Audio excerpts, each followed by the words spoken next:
Welcome back to A News. Over to Armenia, where Prime Minister Nikol Pashinyan claims the deep-rooted hostility between Armenians, Turks and Azerbaijanis has been shaped by the Soviet-era propaganda and the influence of the KGB.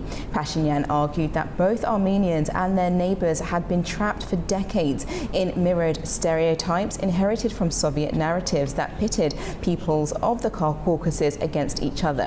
His remarks sparked a sharp reaction from Moscow.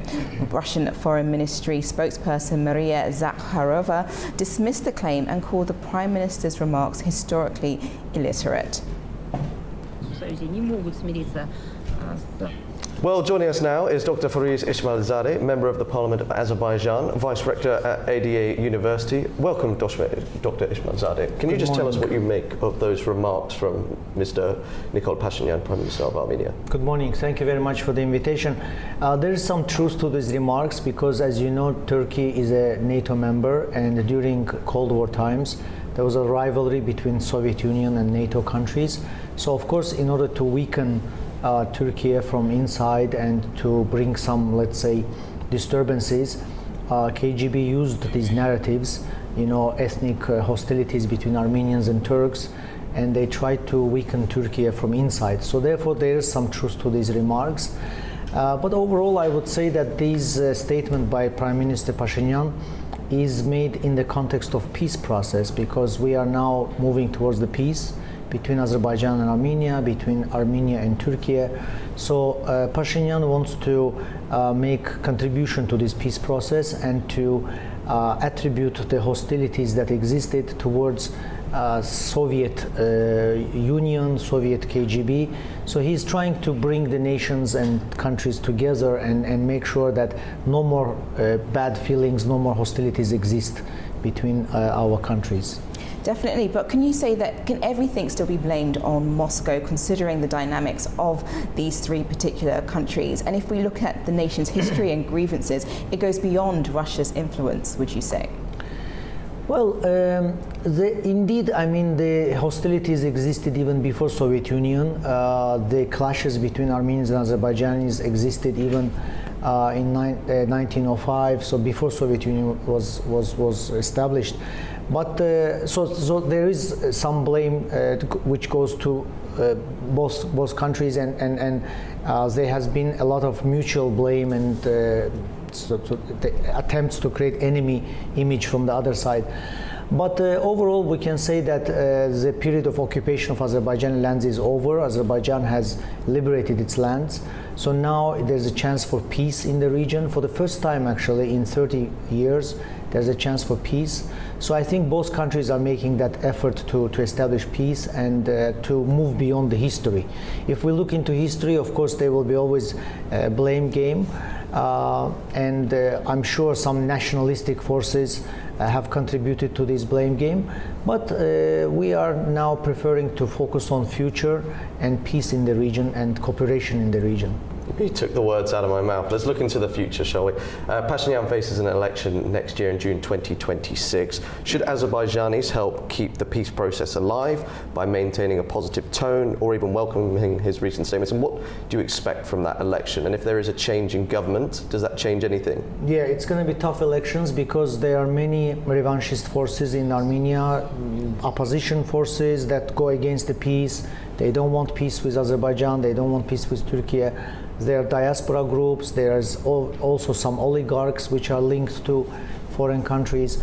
So it's going to be a tough election, and I think that it's going to be very, very contested elections, very heated elections. Azerbaijan has already been making some steps towards peace, and for example, recently our government has announced that the transit of let's say grain and some other goods which goes to Armenia through the territory of Azerbaijan will be allowed. So this is Azerbaijan's effort to contribute to the peace process, and I think overall this empowers Pashinyan, because Pashinyan can show to his people that his agenda is the right agenda, he's moving towards peace, and this agenda is producing real results. For example, the transit corridors are developing, the goods from Central Asia can move to Armenia via Azerbaijan. Railway construction has started. So these are tangible results, tangible products, and I think civil society representatives are visiting each other. So Pashinyan will try to bring the message of peace to the elections. His rivals will try to bring the revanchist ideas, and I hope that the peace agenda will win during the parliamentary elections. You spoke about people and the Armenian people and what Pashinyan is trying to do. What is the Armenian people's, the society, their position in regards to peace with Azerbaijan? Are they in support of that? So Armenian society has lived more than 100 years with the ideology of anti-Turkish, let's say, hatred. And it's very difficult to change it overnight. So they believe that they have historical animosity with Turkey and they want to somehow revenge Turkey, and therefore this nationalistic agenda, this very chauvinistic agenda has been popular. But I think now, in the last couple of years, already peace agenda is becoming more popular, because they realize that you cannot live in conflict with your neighbors. You cannot develop if your border is closed. You cannot prosper if your border is closed. So I think now peace agenda is becoming a bit more popular, and Pashinyan is trying to tell his nation that we need to cooperate with our neighbors. We need to cooperate with Turkey. We need to cooperate with Azerbaijan, open the border, establish railway, establish transit corridors. So I think that slowly the society is changing as well. Maybe majority of people now believe that, okay, maybe we shouldn't live so much in hostile environment. We should focus on cooperation and peace in the future. Yes. Now, I'm just going to address something slightly more symbolic. Armenia recently removed Mount Ararat from the stamps of visitors' passports. Is that a meaningful gesture or just symbolic in your opinion? And what's your take on that? So many political parties in Armenia, they believe that the territory of Armenia is much bigger. So they have territorial claims to Azerbaijan, to Turkey, even to Georgia. And I think Pashinyan government is trying to say that, look, this ideology is not right. We should live in peace with our neighbors. So therefore, all these territorial claims, including even some symbolic claims like mountain pictures and things like that, should be finished. We should just live. These are the words of Pashinyan. They say that we should live in our internationally recognized borders. We should live in the current territory of Armenia, Republic of Armenia, and all other symbolic claims or military claims on territory of neighboring countries is not acceptable.